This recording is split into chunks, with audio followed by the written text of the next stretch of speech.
Hello student, আজকে আমরা পঞ্চম শ্রেণীর পরিবেশবিদ্যা প্রশ্নবিচিত্রা সলভ করব। 3 নম্বর স্কুলটা আমরা ছেড়ে গেছিলাম, যার জন্য ওটাই করছি। দেখো, একদম প্রথম প্রশ্ন আছে, গাছের কোন অংশ থেকে অক্সিজেন উৎপন্ন হয়? পাতা হবে। পশ্চিমবঙ্গের প্রধান খনিজ সম্পদ হলো কয়লা। ধোঁয়াতে উপস্থিত বিষাক্ত গ্যাসটির নাম কার্বন মনোক্সাইড হবে। গরম লাভা বাইরে বেরিয়ে আসে আগ্নেয়গিরি থেকে। কলকাতায় প্রথম রিক্সা চালু হয় 1900 খ্রিস্টাব্দে। একটি পরিবেশবান্ধব পরিবহন হলো সাইকেল। চাঁদ পৃথিবীকে একবার প্রদক্ষিণ করতে সময় নেয় 29.1/2 দিন। শুমেকার লেভি ধূমকেতুটি আছড়ে পড়ে কোথায়? না বৃহস্পতি গ্রহে।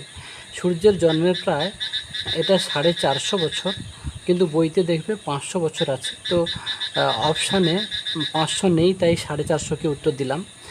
গৌণ জোয়ারের 12 ঘন্টা 26 মিনিট পরে মুখ্য জোয়ার ঘটে। ওকে, তারপরে দেখো, দেখে সূর্য থেকে পৃথিবীতে আলো আসতে সময় লাগে 8 মিনিট। টেলিস্কোপ আবিষ্কার করেন গ্যালিলিও গ্যালিলি। বিশ্ব বয়স্ক দিবস 1 অক্টোবর, এটা হলো 1 অক্টোবর। কাঠের পালকি বইতে 4 জন লোক লাগে। জেনারেটর ড্যাশ শক্তিতে চলে? ডিজেলের শক্তিতে চলে। তো তালপাতায় লেখা বইগুলিকে পুঁথি বলে। সুন্দরবনের আয়লা ঝড় হয়েছিল 2009 সালে। ঘিয়ের শিশির গায়ে আগ মার্কা ছাপ থাকে। ঘিয়ের শিশির গায়ে আগ মার্কা ছাপ থাকে। রোদ ব্যবহার করে রান্না করা হয় যে যন্ত্রের সাহায্যে, তার নাম হলো সোলার কুকার। চন্দ্রগ্রহণের সময় চাঁদ ও সূর্যের মাঝে থাকে পৃথিবী। ওকে, এটা এক কথায় উত্তর। দেখো, এটা 100 বইতে বি মানে বুক হলো। এটা দেখো, এই যে বি মানে এটা বুক, মানে বইতে 130 পেজে আছে। কাঠ কয়লা কি করে হয়? না জ্বলন্ত কাঠে জল দিতে হয়, কিন্তু ওর মধ্যে জ্বালানি থেকে যায়। ওইটা কি হচ্ছে? কাঠ কয়লা। ওই পরিমাণ যে কাঠটা থেকে যায় ওটাকে বলে কাঠ কয়লা হলো। তারপরে যে অবশিষ্টাংশ থাকে তাকে কাঠ কয়লা বলে। যে টারবাইন কি? টারবাইন, দেখো টারবাইন কি, এটা কিন্তু 100 বুক মানে বি মানে বইতে 135 পেজে আছে। দেখো টারবাইন কি, দেখো বিদ্যুৎ কেন্দ্রে একটা মস্ত পাখার মতো দেখতে একটা যন্ত্র থাকে, এটাকে ওই যন্ত্রটাকে টারবাইন বলে। ওকে, তাদের বই নিয়ে লিখে নেবে বা দাগিয়েও নিতে পারো। তারপরে সমস্ত কয়লার বেশি ছাই হয় না কেন? সমস্ত কয়লার বেশি ছাই হয় না কেন? এটা বইতে 131 পেজে আছে।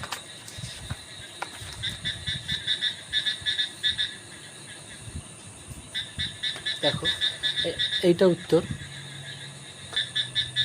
দেখো উত্তরটা হচ্ছে, সব কয়লায় বেশি ছাই হয় না। চাপে আর তাপে যত বেশি দিন থাকে ততই অন্য জিনিস কমে যায়, ফলে কয়লার কার্বনের ভাগ বেড়ে যায়। সেই কয়লা পোড়ালে ছাই খুব কম হয় হলো, এটাই উত্তর। তারপরে দেখো, এই যে বাম ডান, না তারপরে বলতে কয়েকটা ছেড়ে গেলাম। 3.3 হলো এইটা, বিদ্যুৎ শক্তিতে চলে এমন দুটি যন্ত্রের নাম ট্রেন ও ট্রাম। ট্রেন ও ট্রাম হলো। যে পানসি কি, না পানসি, এটা বুক দেখো, এটা 140 পেজে আছে। পানসি কি, এটা বুক বইতে 140 পেজে। দেখো না, পানসি হলো ডিঙি নৌকার মতো, তবে আরও লম্বাটে, হালকা, পাল খাটানো, হাওয়া লাগলে খুব জোরে যেতে পারে হলো। তাহলে পানসিটা কি, না পানসি ডিঙি নৌকার মতো দেখতে, তবে আরও লম্বাটে এবং হালকা, পাল খাটানো, হাওয়া লাগলে খুব জোরে যেতে পারে। লিখে নেবে এটা। তারপর দেখো বাম দিক আর ডান দিক মেলাতে বলছে। দেখো ভূমিকম্প, এটা হবে, এইটা হলো প্রাকৃতিক দুর্যোগ। জোয়ার ভাটা হয়, এটা সূর্য চন্দ্রের আকর্ষণে। সৌধ বা স্থাপত্যের ক্ষতি, এটা কিন্তু খ হলো অ্যাসিড বৃষ্টি, এটা খ অ্যাসিড বৃষ্টি। সুনামি হচ্ছে সামুদ্রিক জলোচ্ছ্বাস। বড় গির্জা, এটা হচ্ছে ক্যাথিড্রাল। তারপরে দেখো 5-এর 5.1 যেখানে কাঠের বাড়ি নেই কিন্তু হঠাৎ সেখানে ভূমিকম্প হলে কি করা উচিত? বলছে যেখানে কাঠের বাড়ি নেই হঠাৎ যদি সেখানে ভূমিকম্প হয় তাহলে সেখানে কি করবে? সেখানে কি করা উচিত? দেখো এইটা উত্তর, ফাঁকা জায়গায় চলে যেতে হবে, সময় না পেলে টেবিলের নিচে বা খাটের নিচে ঢুকে পড়তে হবে। হলো, এটাই উত্তর।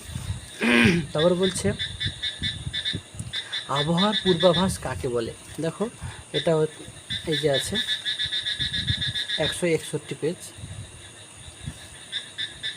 দেখো ঝড় বৃষ্টি, বাতাসের ঠান্ডা গরম, হাওয়ার গতি এসবের অবস্থাকে একসঙ্গে বলে আবহাওয়া। যদি বলে শুধু আবহাওয়া কাকে বলে এত দূর লিখবে। আর সেসব বিষয় আগে থেকে জানানোকে বলে পূর্বাভাস। বোঝা গেল? আবহাওয়ার পূর্বাভাসটা নিশ্চয়ই জানলে। তারপর মুখ্য জোয়ার ও গৌণ জোয়ার কাকে বলে? মুখ্য জোয়ার ও গৌণ জোয়ার বলতে কি বোঝো?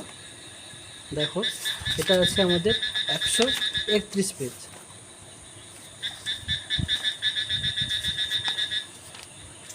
দেখো মুখ্য জোয়ারের মূল কারণ চাঁদের আকর্ষণ, আর গৌণ জোয়ারের মূল কারণ পৃথিবীর ঘূর্ণন।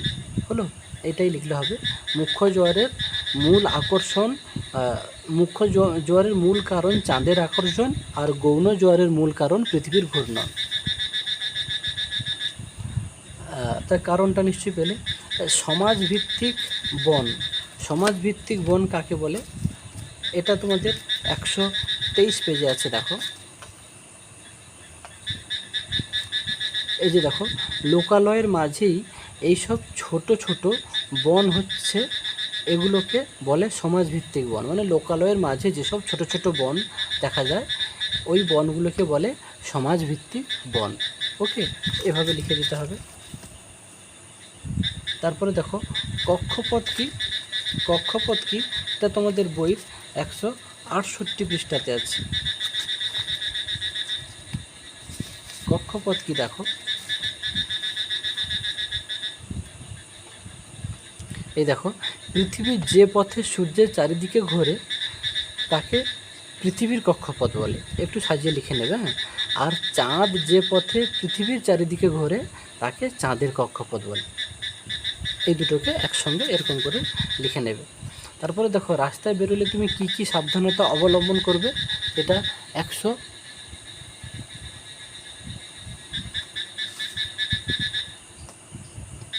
দেখো তারপরের প্রশ্নটা 6.1, রাস্তায় বেরোলে তুমি কি সাবধানতা অবলম্বন করবে?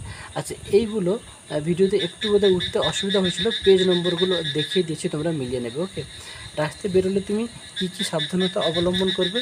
এটা 150 পেজ।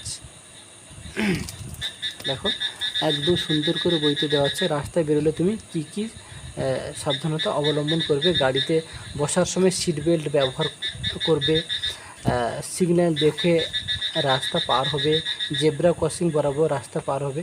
এরকম 3টে কি 4টে লিখলে হবে। হলো, এখান থেকে মোটামুটি তোমরা উত্তরগুলো লিখে নেবে। ওকে, তারপরের প্রশ্নটা দেখো শিশুদের 4টি অধিকারের কথা উল্লেখ করো। শিশুদের 4টি অধিকারের কথা দেখবে, এটাও তোমাদের বইতে খুব সুন্দর করে দেওয়া আছে। দেখো এই যে শিশুদের কয়েকটি অধিকার, 176 পেজ। হলো, বেঁচে থাকা, খাদ্য পানীয় জল পাওয়া, স্বাস্থ্য ভালো রাখা, অসুখ হলে চিকিৎসা পাওয়া, অবৈতনিক এবং বাধ্যতামূলক শিক্ষা লাভ, নিজের নাম পরিচয় জানা ও প্রকাশ করা। হলো, ইত্যাদি ইত্যাদি। তোমরা 3-4টে লিখলেই হবে, 4টে মতো লিখলে হবে। তারপরে দেখো চিত্র সহকারে জলচক্র, এটা RM মানে রায়মার্টিনের 257 পেজে আছে। দেখো চিত্রসহ জলচক্র সম্পর্কে আলোচনা করো, রায়মার্টিনের 257 পেজ। 257 পেজ বার করে দিচ্ছি, যাদের বই নেই তোমরা এই বই থেকে লিখে নিতে পারো।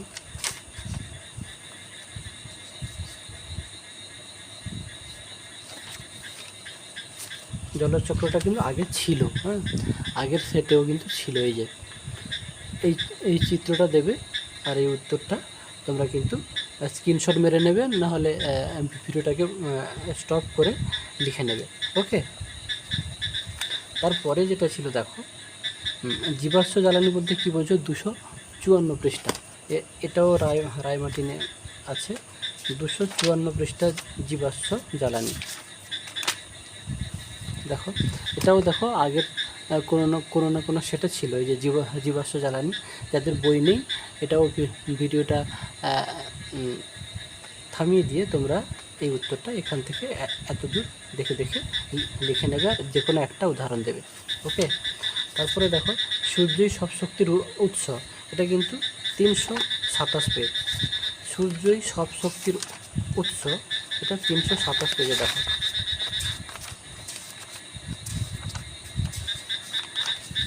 এই যে দেখো, সূর্যই পৃথিবীর সমস্ত শক্তি,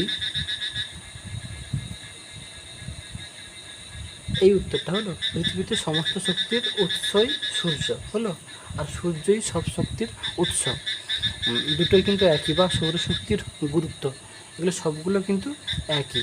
তোমরা একটা দুটো তিনটে পয়েন্ট লিখলে হবে, হলো এত দূর লিখলে হবে। যদি 5 নম্বরে থাকে, এখানে সম্ভবত 4 নম্বরে আছে, তোমরা 4টে এত দূর তুলে নেবে।